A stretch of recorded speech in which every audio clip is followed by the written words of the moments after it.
ભાઈઓ અને બહેનો, જય ખૂંખાર મેલડીમાં આ જીવનમાં સુખ અને દુઃખ એ બે પૈડા છે.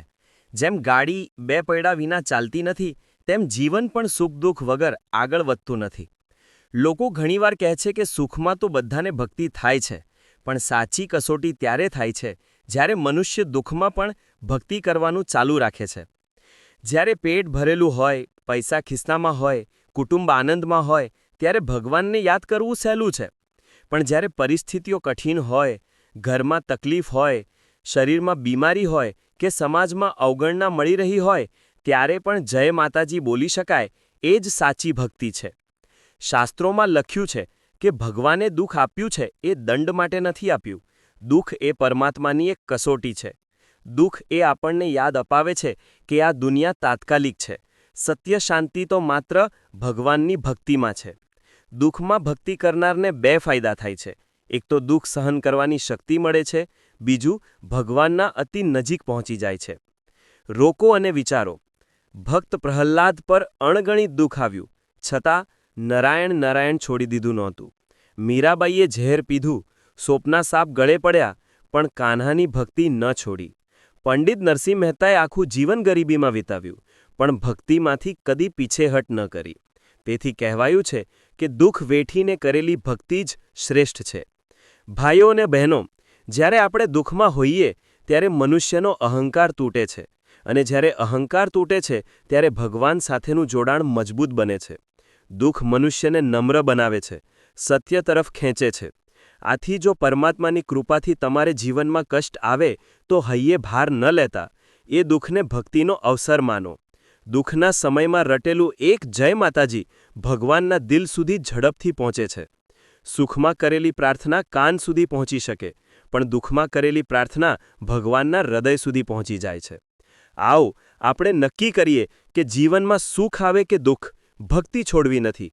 દુઃખ આપણને નબળા કરવા માટે નથી, પણ મજબૂત બનાવવા માટે છે. ચાલો ભાઈઓ બહેનો, દુઃખને આશીર્વાદ સમજીને ભક્તિ કરીએ, માતાજીના ચરણોમાં અર્પણ કરીએ અને જીવનને સફળ બનાવીએ. જય ખૂંખાર મેલડીમાં, જય શ્રી ખૂંખાર મેલડીમાં. આ જીવનમાં માણસના બે સાથી છે, સુખ અને દુઃખ.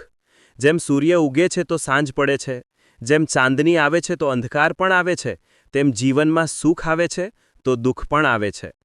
પણ સવાલ એ છે કે કયા સમયમાં ભક્તિ વધુ સાચી સાબિત થાય છે, જ્યારે જીવનમાં સુખ છે કે જ્યારે જીવનમાં દુઃખ છે? શાસ્ત્રોમાં અને સંતોની વાણીમાં એક જ જવાબ મળે છે કે દુઃખ વેઠીને ભક્તિ કરવી એ શ્રેષ્ઠ છે. સુખમાં ભક્તિ કરવી સહેલી છે. માણસે ખાવાનું પૂરું છે, ઘર સારું છે, વ્યવસાય સારું છે, કુટુંબ આનંદમાં છે, ત્યારે મંદિરે જઈ શકે છે, ભજન કરી શકે છે, દાન આપી શકે છે. પણ એ ભક્તિમાં ઊંડાણ ઓછી હોય છે. એ ભક્તિ અભ્યાસ છે, આભારી છે, પણ કસોટી પરખાયેલી નથી. દુઃખમાં ભક્તિ કરવી શ્રેષ્ઠ છે. જ્યારે મનુષ્ય પર દુઃખ આવે છે ત્યારે બે રસ્તા ખુલ્લા હોય છે. એક તો ફરિયાદ કરવી, કેમ મને જ આ મુશ્કેલી આવી?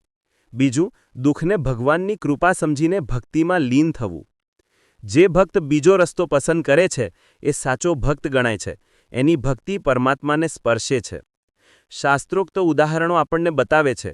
ભક્ત પ્રહલાદ પર પિતાએ અગ્નિમાં બેસાડ્યો, ઝેરી સાપ છોડ્યા, ત્રાસ આપ્યો, છતાં નારાયણ નારાયણ છોડી દીધું નહોતું. મીરાબાઈએ ઝેરનું પ્યાલું પીધું, સાપનો કોછડો મળ્યો, છતાં ગાતી રહી કે મારા શ્યામ મારા પ્રાણાધાર. નરસિંહ મહેતાએ આખું જીવન ગરીબીમાં વિતાવ્યું, પણ હરિનો માર્ગ એ જ સાચો ગાતો રહ્યો. આ બધા ઉદાહરણો બતાવે છે કે સાચી ભક્તિ એ દુઃખમાં દેખાય છે. દુઃખ એટલે દંડ નહીં, દુઃખ એટલે આત્માની કસોટી.